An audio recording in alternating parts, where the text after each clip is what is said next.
Our job as Christians is not to lecture people about all the wrong things that they're doing, but to show them grace so that they can come to God because of that grace and love. Where they're wrong, I'm going to be there to guide them, but I'm going to guide them with fairness and equity. Not equality, equity. Because equity means I'm meeting you at your level. Even in the tone of our voice can evoke them more willing to assist you than if I'm speaking at you, but I'm speaking with you and to you. I started doing that as well, and I saw more results. Catch more flies with honey. That's right. Took me a while to learn that. A woman of passion, purpose, and perseverance. From representing the Cayman Islands in multiple sports to breaking barriers in leadership and walking boldly in her faith. Her story reflects the heart of a modern Proverbs 31 woman. She's a wife, mentor, trailblazer, and a servant leader who reminds us that submission and strength can coexist and that embracing your God-given identity, both as a leader and as a woman, is a divine calling. Her wisdom, authenticity, and grace will leave us all inspired. Ladies and gentlemen, please welcome Lieutenant Colonel Bobeth O'Garro. Hi. Thank you for having me. Thanks for being here. One thing that I did want to know or find out from you is you're very big in the community, you know. You have sports in your background, you have the Cadet Corps. But what is your favorite thing about giving back to the community? My favorite thing about giving back to the community is, for example, seeing young people like yourself. Yes. So, like, whether it's through sports, whether it's through church, whether it's through my workplace or something where I'm interacting with younger persons when they're a certain age, and then I see them as they're older and I see whatever it is that I was a part of, I see them blossoming, seeing them growing. Now, that for me is the most favorite part. And then they come up to me like, "Hi, Miss O'Garro, remember me?" I'm like, "Yes, of course, I remember you," especially if they were problem children. And then also if they were brilliant from the get-go like yourself, didn't give us too much trouble, just to see you maintain that positivity and maintain, being a contributor to the good part of the community, that to me is the most rewarding thing. Okay, well, I think one area of your life that I don't know a whole lot about would be sports. I know you've been in sports for like years, but is there what are some of the highlights and key takeaways from that part of your life? I think almost for every sport that I've played, I've either been the captain, sometimes voluntary, sometimes involuntary. I'm told, voluntold as they would say. The fact that I've represented the Cayman Islands in so many different ways. So not just as an athlete, but sometimes as an administrator, sometimes as an official, like a referee. And I think for me, the highlight has been not as a player, but more so as a referee, where I got to represent the Cayman Islands as an international referee, as a FIBA referee and as a FIFA referee. So basketball and soccer and football, the real football. And I like that part I got to contribute. And understanding the rules actually helps with developing locally, because when you know the rules, you can teach some of the tricks, you can teach what to look out, you can help with the person. When you understand the rule of the sport, you kind of play it better, because you know that there are little cheat points on how to get away with things. Not that you're trying to get away with the things, but it helps. And then also being one of the few female referees. Actually, I think I was the first female and the only female qualified FIBA referee for basketball in the Cayman Islands. Wow. Yeah. Wow. Okay, so where all did that take you? Just out of curiosity, because you said So I did CARICOM games, I did pre-Olympic games, and I was actually nominated to do a world championship, under 21 world championship for basketball. Unfortunately, I was playing flag football, injured my knee, and had to decline the nomination. And that was a sad moment. But that's what happens when you want to play a million sports. But that was a great thing, because I think if I had done the world championship, I would have been the only referee from the Cayman Islands for basketball to have done a world championship. Wow, that's incredible. So how did that opportunity open up? Because that's not something you hear about every day. What happened, we needed referees and no one wanted step up to the plate because I was still playing at the time when I started, but my husband and I were both like, you know what, we want to learn more about the rules.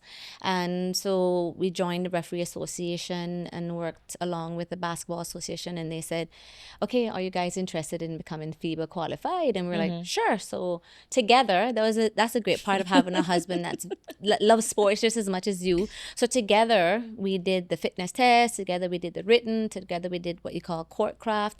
So, and we kind of like made it as a competition. So like if I get qualified and you don't, and vice versa. So you both kind of pushed each other. We pushed each other that way. And it was just, it was a learning experience because it also helped us, because my husband especially was still playing a lot on the national team. Yeah. So it helped him to see things differently when he was playing as a player.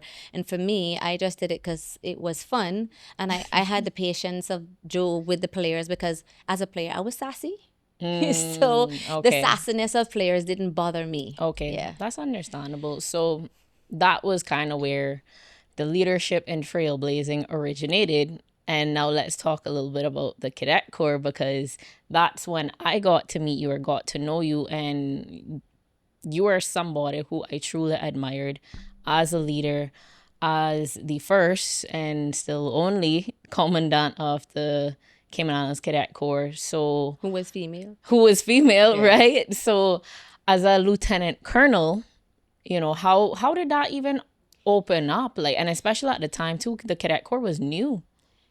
As I mentioned, it's kind of like a Joseph situation where you got put into the situation and you didn't go for it. So when the Cadet Corps was being introduced to the country, they put out an advert for persons to join, and I applied, and I wanted to be a volunteer because anything in uniform, I'm known about camping bushes, all this. I'm like, I'm in. Anyone who knows me, now I'm kind of looking girly, but I'm really kind of rough. My husband would say, yeah, she's still rough. But I applied, and they were like, no, thank you. We want this for boys. It's predominantly for boys at risk mainly. We're not really interested in this being a program that's going to involve girls. Okay. That was like October, November 2000. But then in March 2001, I got approached to say, hey, we saw that on paper there was an application from you. Are you still interested in being a part of the Cayman Islands Cadet Corps? And I said, sure. And I said, why? They said, because 60% of the applicants are female. Wow. So that is how I got drafted into the Cadet Corps in the first instance. In terms of the rank structure, anyone who knows anything about like uniform group, you can't start at the bottom and then give instructions to the other person. So we have to establish the rank structure and then work down from there. So there was a recommendation for myself and the previous commandant at the time to start at a particular rank structure. That did not include colonel or anything like that. However, God worked it out that way that he was appointed colonel and I was appointed lieutenant colonel, and then that's history. We didn't ask for that. It just happened that way. But thank God it did, because when you go into the region, if I was anything less than a lieutenant colonel, they would chew me up and spit me out. Wow. So correct me if I'm wrong, but were you the first female commandant in the region? I was the first female commandant in the region, and I think there's only been, since my 21 years of being in it, there's been only one other person, and she was it for only 3 years or 2 years or something like that. And I was the second youngest commandant ever. The youngest one, I think, was from St. Vincent, and he was my mentor, actually. What? So how did you, the fact that, you know, from the very initial phases of it, you were told, oh, but you're a female, we're not looking for you. Then you go into these environments where it's predominant the males. Like, how did you handle yourself in those situations? I just remain authentically me. I just continued being myself. And that's something I would say to someone, when you're going into this area, you have to remain authentic to yourself. So I was authentically me, but I'm quite a bit of a tomboy. So I was still very rough and tough. So like the men didn't have to adjust to like this dainty, like very feminine woman coming into their realm or their space. So they were okay with me. And most of my friends growing up were boys. So I was just okay. It was a comfort area, comfort zone for me. It wasn't an issue. Probably if I was a little bit more girly, it might have been more difficult because persons wouldn't have respected me. But going in, and I shouldn't say wouldn't have respected me. They would have respected me, but I would experience a lot more sexism than I did. Okay. Not to say that I didn't, but I did. Yeah. But because I was able to switch between when it's time to be girly or feminine, but at the same time and it's not that I was being masculine, but when it called for me to be a leader, for me to be assertive, for me to get the job done, I did that. With you saying that though, was there like a element where you had to either try harder or operate very differently from the men? You know, like, because I know like even like perhaps harassment may have been something that may have come up. So is there any way that you had to act differently than the men to ensure that you maintain that respect? I was just always respectful about the conversations that I had with persons, and I didn't allow persons to speak to me in a disrespectful way. Okay. So I'm aware that I'm not a bad looking person. Yeah, I'm aware that I do not have a bad body, but I did not allow persons to overstep those boundaries, to Okay. run in quotation marks those kind of jokes with me, Okay. or make them feel comfortable and that it's okay to speak to me in that manner. Okay. Yeah, because I know like with myself as a cadet, at the time, I didn't get to really know you until later on, you know, through working in the NEOC, but I still remember being a cadet, and the minute Lieutenant Colonel Bobeth O'Garro was on camp, you acted differently. Like there was something about you, like your presence, just you being in the room, like, and it was something that I feel like it kind of came effortlessly. But I know you spoke briefly to us about those boundaries that you had to set being a leader. So can you touch a little bit about that? Because should you have bent a little bit, I don't know if the respect would have been the same. So, It wouldn't have been the same because people would then overstep the what they could do. So, and then let me say this also too. So although I had boundaries, I was still also very good friends with the men. And then sometimes I think my understanding of men would be very different as well. So sometimes men will say things, look a certain way, do things that are different from women that I wouldn't be offended by, that maybe somebody else would have been offended by.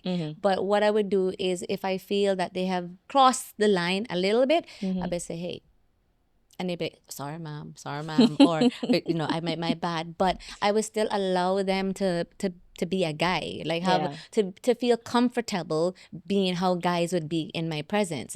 But then I would also ask a certain level of respect. So I'm like, look, if you guys want to have this conversation, I'm gonna excuse myself from the room. By all means, continue it because it's a guy thing. yeah. Right. So I didn't want to crash them either, and so they respected that I wasn't like, oh, they need to be all perfect and this around me in my presence, but You also knew that yourself they're knew. my boundaries, Yeah. and I would excuse myself so that they could still enjoy, you know, being guys. That's fair. So one thing that we spoke at length about, because, you know, you come in as the boss of the cadet corps, you know, being the lieutenant colonel, the commandant of the Cayman Islands Cadet Corps, and then you go home now and biblically speaking, you know, submission to your husband. So from going to being the boss, how did that pivot into the household? 24 years later, still working on it, but I have improved tremendously. I would say the first 5, 6, 7, 8 years, I had to learn to turn it off. Meaning, like, you know, like in Cadet Corps, you kind of like say, I would say, Tibbetts, pick up the book. And I You pick up the book. You're not thinking any which way, and I'm not being disrespectful to you by giving you the instruction in that manner. So I'd be at home and say, do I pick up the spoon? And he's looking at me like, who are you talking to? And I'm like, pick up the spoon. And he's like, And then I realized that my tone was a certain way. And I'll say, babes, do you mind picking up the spoon, please? So I've adjusted to that. And then also he understood in the house that sometimes when I would come across that way, it wasn't because I was trying to be disrespectful to him or to have a tone, but I'm just coming from work, especially if I just came from camp or just came Yeah. from a training situation. Yeah. He would recognize that's how my tone would be. So even now, if I'm coming from a high intensity leadership meeting and I get home and I speak a certain way, he just go, ay, ay, ay. And I say, I'm sorry, did I come across that way? So I will recognize, and so how it balanced out how we handle each other. But initially, it was difficult to. I don't know. I wouldn't use the word submit, but just be cognizant of my tone and was I being respectful. Okay, that's fair. So you spoke a lot about being a tomboy as well. Yes. So that is something, or femininity is actually something I learned from you. Really? So Well, yes, Lord, send very help. much so. Help you with that. So because even like submission was something I never even thought of. And then the second part, femininity, most of the cadets that are in my circle, my circle of friends, we all come from that tomboy, rough and tough type of background. And you were one of the first persons who spoke to me about, yes, you were a tomboy, but now you've learned and understand how to operate in your feminine, and it has power to it. And I think that's what made me shift my mindset and perspective. I was like, there is power in being a woman. There's a power in stepping into your femininity. So when did that really kind of switch for you? When you started to find yourself being more feminine or wearing the skirts and the heels and and how, yeah. I had a co-worker, Major, what's his, Henry. So he's like, ma'am, I know you love pants and you're rough, but let's start wearing some skirts. Let's help the young ladies understand that you can be in the cadet corps, you can do all these rough and tough things, but you can still be feminine. You can still, and being feminine doesn't mean that you are weaker. You can still embrace that softer side of you, because sometimes it gets you what you want, and I'll get to that in a second. And so he, especially when you're married, so he suggested that, and I said, you know what? Yes, I'm gonna start trying that, because I used to always only wear pants to work, or like the uniform pants, and then I started wearing a skirt as part of the outfit. Still a uniform, but I would wear a skirt and wear appropriate heels that were comfortable. If I need to run in them, I could run. So I would say like in my 30s. Okay. Like I'm giving away my age now. I'm still 35, okay? In my 30s, I think around that time, I started to say, okay, I can embrace my femininity. And for me, it meant about like understanding that there's a nurturing side of me. And so I would try to be nurturing. There's part of femininity I also feel is like intuition. Women, we have an intuition. So I started trusting my intuition. Women are very collaborative. And I started trusting that about how I would collaborate, making an effort to work with people, to be nurturing, trust my intuition.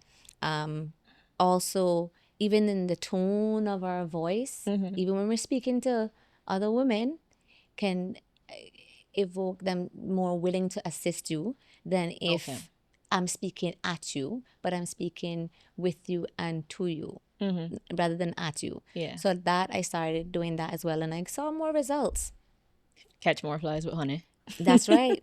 Took me a while to learn that. If there's, because I know you said it, that there is a part of that where it kind of allows you to get what you want. But I remember distinctively this one time in particular when we were working in the NDOC, and again, the strong, powerful woman turns to this man in the room and goes, we really need a chair in here. Would you mind getting me a chair? And the man did not even blink before he disappeared and went back and got a chair. And I just remember how baffled I was because, like, for me, I just know you as a strong woman. But in that moment, that's why I said you taught me femininity, because you were like, you have to, like. Yes, my tone was gentler. It was funny. I do remember that, and you see, because it was you and some other people, and you young ladies were like, Miss O'Garro. I was like, what? I was asking for help, rather than say, hey, I need a chair up in here. You can bring it, please. Like instead of giving him an order, I asked nicely. I said, excuse me, do you mind? I really need a chair. We need an extra chair in here. And I think most men would respond to a softer side than a firm side. But that was in that situation. If it was an emergency and I needed to get something done, I don't have time to be gentle and soft. Yeah. Right? So it's about recognizing the situation and the circumstance in which you're going to switch between the two. Yeah, because you also gave me an example, and maybe you could share it with, like, your mom who had like a flat versus you. Oh my. Yes, that was hilarious. So maybe like a couple of weeks before, and with a flat tire thing, I had a flat tire. And I felt I was on the side of the road. Was like very similar spot on West Bay Road, because I used to live in West Bay, and I kind of part West Bay. So I stepped out the car and was like, I must get some people to stop. But I started looking at the tire and so forth, and I knew how to change a tire. Not one person stopped to ask me if I needed any help. And so I had to call somebody, and they did come and help me. The following week, in another car, like a blue car, I was in a red car, I was in a blue car. Maybe it's the color of the car, I don't know. But my mom heard something happened to her tire, and she got out the car, and she just put her hand on her hip, and she put her head like, and literally 3 cars stopped. Ma'am, excuse me, you need some help with it? I'm like, you gotta be kidding me. I didn't do any of that. I didn't put my hand on my hip or my head or nothing. I just got out, went straight to the tire, opened the trunk to get the spare thing. And I guess my mannerisms was like, I got this. But she got out the car, and she was just helpless. Oh, woe is me. And 3 cars stopped, all of them. Like, do you need some help? And they got out and helped her. This episode of the Proverbs 31 show is brought to you by Jake Scott Food Division. We're sipping on sparkling waters from Sanpellegrino and Maison Perrier. Refreshing, uplifting, and perfect for thoughtful conversations. Thank you, Jake Scott, for keeping us inspired and hydrated. So, with that being said, if there's a woman who is struggling with both between the femininity and even submission, what would you tell her? Because like I said, I do know that learning from you or just observing you, there is a power in it. It's so weird because most people who know me would try to figure out submission. What, Bobeth? Submissive to her husband? What are you talking about? And there's strength in submission, right? And it takes a lot from you as an individual to say, I am willing to allow you to lead. I'm willing to trust you, because being submissive is trust as well, right? Okay. So it's like I'm willing to allow you to lead. I'm willing to understand that there are different roles in the family, and for me, from a Christian perspective, where the Bible speaks about the husband being the provider, the protector, the leader of the family, that I'm doing things in order. So when I follow that order, I'm also putting myself under more protection, because I'm following that order that God ordained. So it's God first, my husband, then myself. But also being submissive doesn't mean that I lose myself. It doesn't mean that I don't get to express myself. Yeah. And it should be that when you're with a partner and you're speaking about submission, you should also speak about how do you get to express yourself? How does that person appreciate your strengths? So for me, and recognizing my strengths and recognizing your spouse's strength in submission. Yeah. And then for me, submission in my house means we have a discussion. My husband will say, okay, babes, this is what I think. And I say, okay, fine, let's go with it. And then if it goes wrong, goes 360, goes 720, I don't say, I told you so. I said, well, could we try my side now? Or, because he's that kind of nice guy, he said, you know, babes, I should have listened to you. And so he also recognizes my strengths. So when it comes to schoolwork, say with our kids, when it comes to schoolwork, certain things, he said, babes, this is your thing. I'm handing this over to you. Whatever you decide, that's it. So it's still a partnership, but he'll make the decision. So even though I say, all right, I think this is what they should do, he will ask it, but you communicate it to them. So he communicates it with the authority to them. Because there's something about it generally, sorry, it's just the way that God made it. If you have two kids playing and the mother's like, stop it, stop it, stop it. They're not paying attention. The father just said, one look, you see him stop. I don't know why God built it that way. I mean, of course, there's some mothers, my kids would probably say I'm one of those, but some mothers that would do that. But there's something about having that balancing act with the leadership and the submission. Yeah. And then understanding that submission doesn't mean that it's not a partnership. Well, speaking of authority, can you explain a little bit? Because biblically speaking, authority takes on multiple roles. You have it in the household, you have it in leadership, but what does authority and covering look like through God? Because you mentioned that a little bit. What exactly, does that mean for those who don't know? That was a hard lesson for me to learn, or I thought I knew it, and then until I did a particular course and I realized, whoa. So authority and covering for me is like, as a Christian, the God says that, well, he's a leader, right? And that we have, for example, in our country, there are leaders of our country.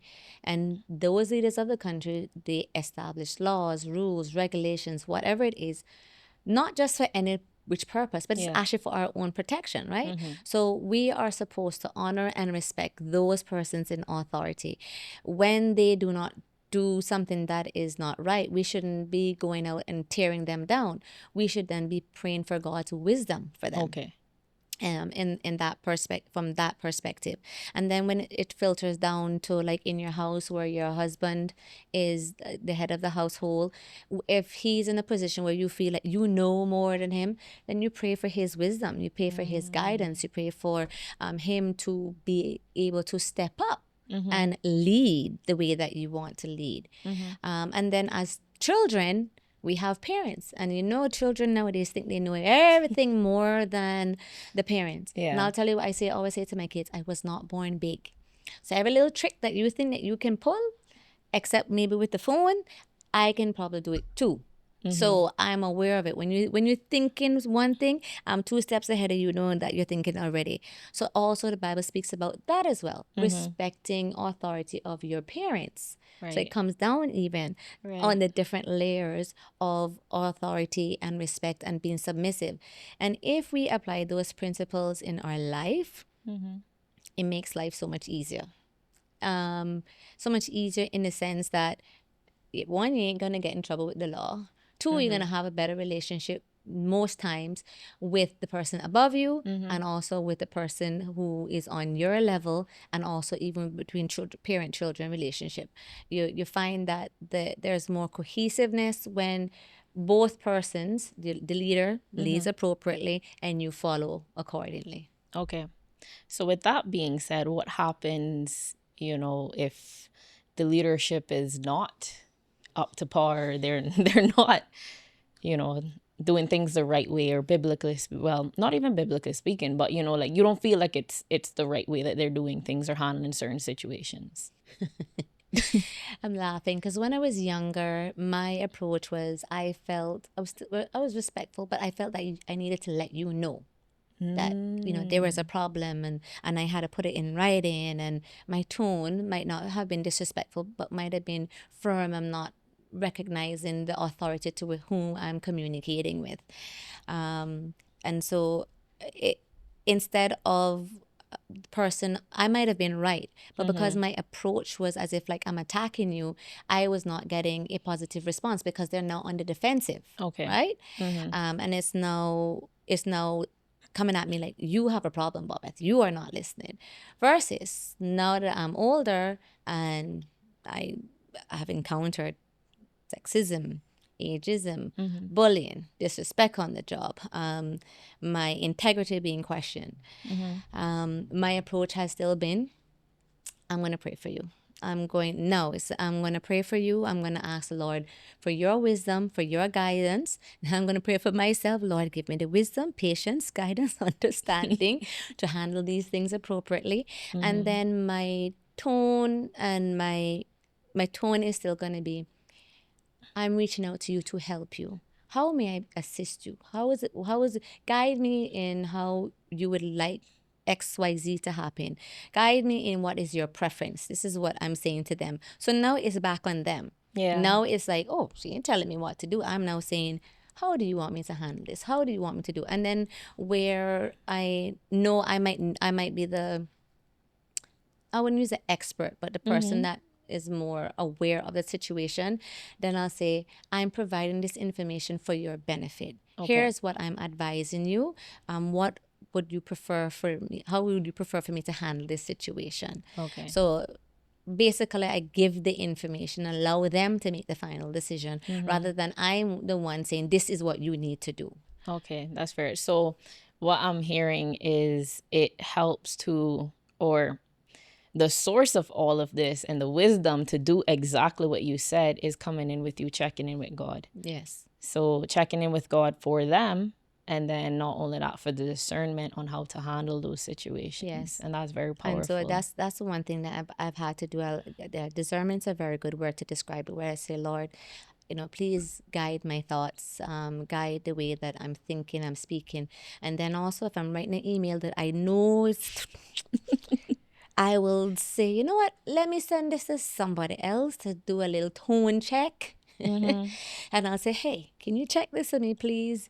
Do you feel as if I'm coming across too harsh? Or, is there another way that I can say this? How can I soften this up, but still be firm and assertive? Yeah. And that usually helps. Okay, so checking in with God with you being under authority, but now switching back to you being a leader, how would you say the attributes of Christ shows up within your leadership role?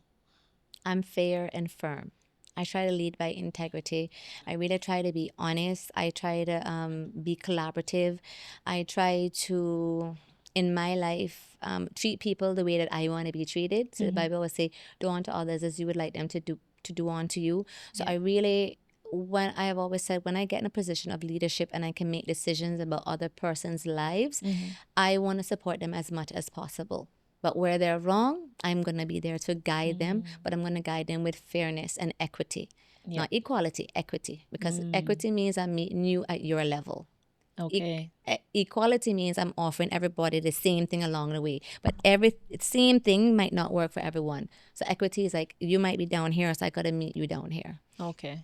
I try to lead by example. I believe that I'm a servant leader, and I even in, like, for example, in the Cadet Corps, I never asked persons to do anything that I had not done or I was not willing to do. Okay. So even, like, let's say cleanups.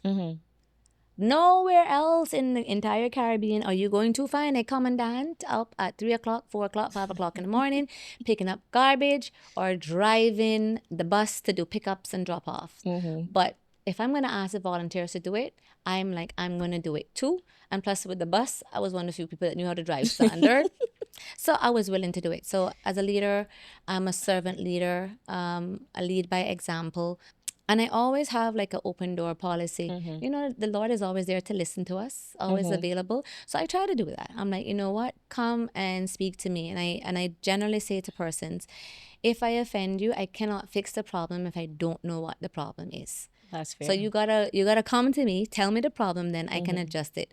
And then there'll be times where I'll be like, okay, I agree with you, and we can work on it. Other times, like, I'm sorry, that's it. I'm gonna stick to it. That's the But decision. I still want to give you the opportunity to express yourself. And I think most of all is that I'm unapologetically a Christian, in the sense that I let people know up front I'm a Christian. And a lot of the choices and the things that I'm going to do are going to be based on my Christian belief. If that offends you, I apologize. I will say that to persons. Yeah. I apologize. And then, like, in my office, I got my Bible verses. I play my music.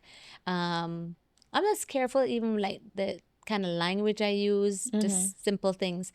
But if persons do anything outside of that, I say, that's your choice. I do not make them uncomfortable. Because our job as Christians is not to lecture people about all the wrong things that they're doing, but to show them grace so that they can come to God because of that grace and love. Yeah, that's so powerful.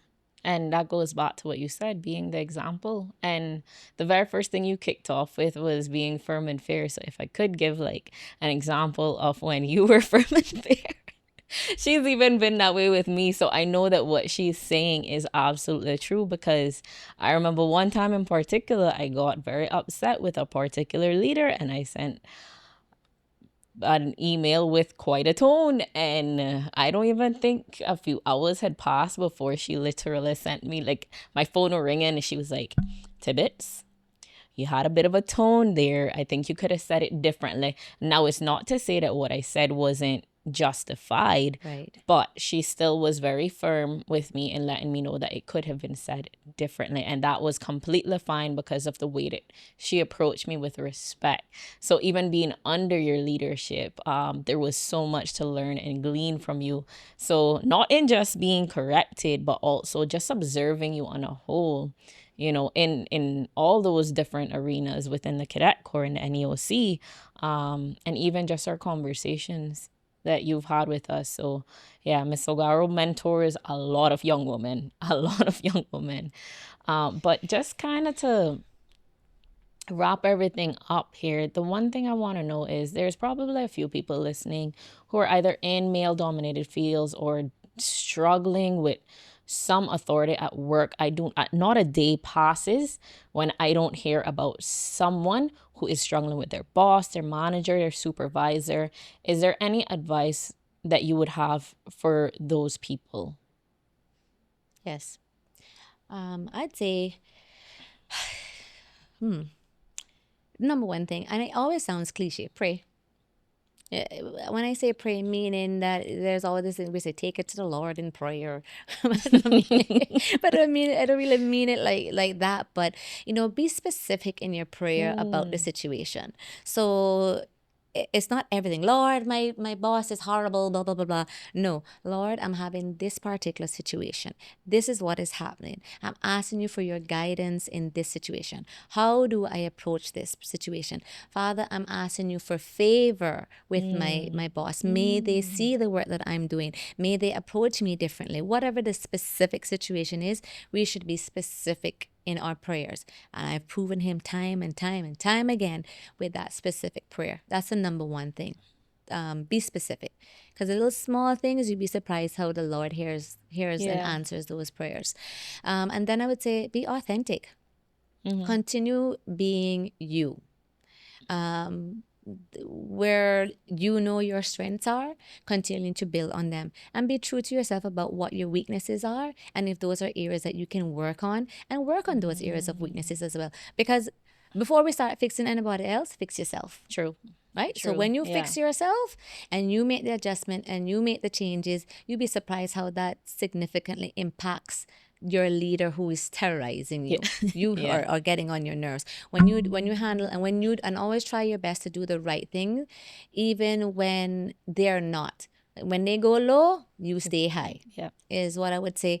And I'd also encourage to continue being the expert in your area, because as women, men can be in the area and don't know their area, but us women, we have to know. Unfortunately, that's just the way the world is. So continue to be the expert, continue to learn, continue to expand your knowledge, so that when you're given the opportunity to shine, to lead, you can express yourself, you can dominate, but you're dominating in authority of the knowledge in your specific area. It's always good, see, teamwork and collaboration. Find someone on the job with whom you can team up with, someone who you can collaborate with, someone who's in favor. Paper Okay. rubs off. That's so good because the Cadet Corps motto when I was there was together everyone achieves more. Yes, it does. Yeah. It does. And it works. So find someone else who you can collaborate with, someone who you can have teamwork with as well, who will support you. So, like for me in the Cadet Corps, one of the things, the commandant from St. Vincent at the time, he was highly respected. So when person saw that he was my mentor, they were, you know, they treated me a little bit different. Yeah. Yeah. Yeah. Wow. Well, just to add on to going back to one of the points that you said prayer, but I do know that a lot of people pray, but we don't necessarily wait for an answer. So we will just say whatever we want and God can't get a word in sideways. So when you pray, expect a response. And sometimes the response is not what you think it's going to be. Because I distinctively remember moments for me where I was like, God, I can't deal with this person. They're stressing me out. And God sent me to go buy like a book for this person. And I was like, why you making me give them gifts? Like, in my mind, it was just, and, God has worked on me a lot since that point. I was like, I don't even like this person. You sending me to get them gifts. And that person, I mean, they're still a work in progress, but they've come a long way since. Yeah, that is so funny because I don't necessarily there are few people in my life that I can say I honestly dislike. My word I would say is that they're not my favorite person. But I have been in situations where persons have not been my favorite person, right?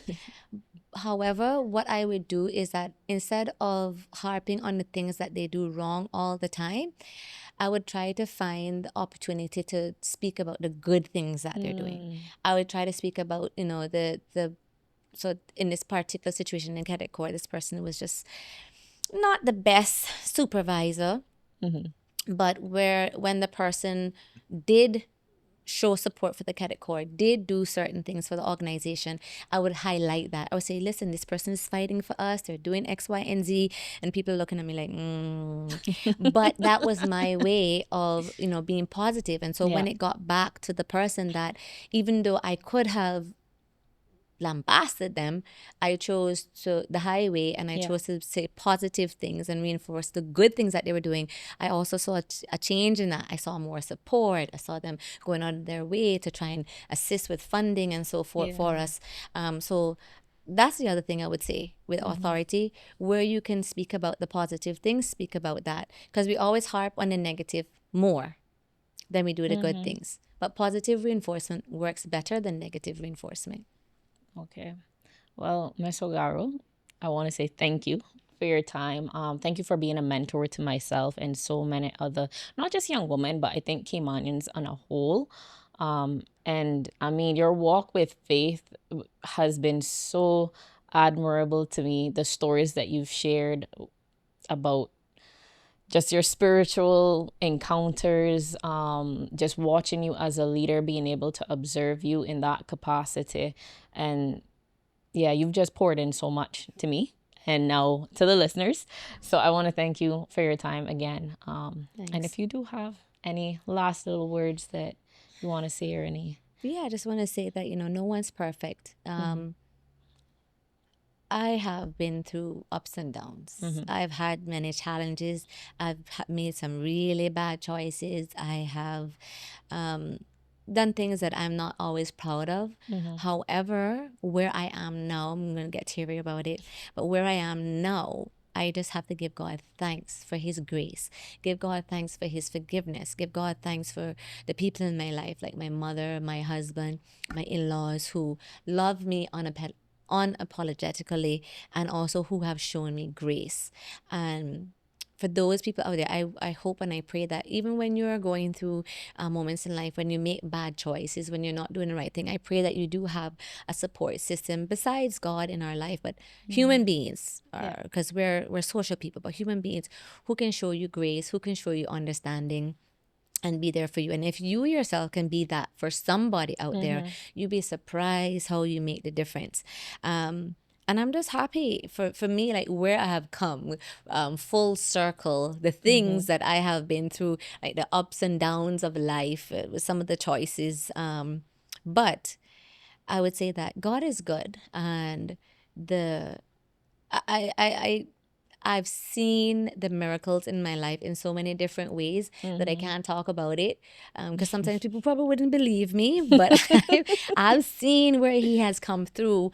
And one thing I want anyone to think about and to understand and to know is that the grace of God is what is the most important thing. And when you know that the grace of God exists and it's there for you, and you truly understand the forgiveness, being submissive, following authority becomes easy.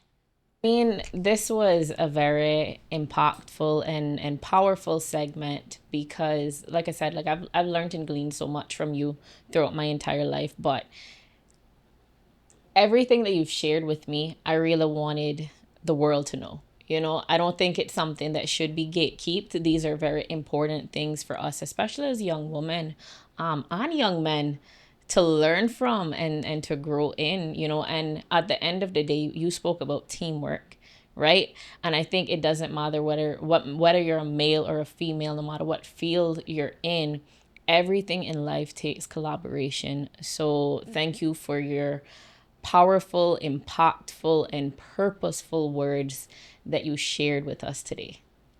Welcome. Thanks. I like that.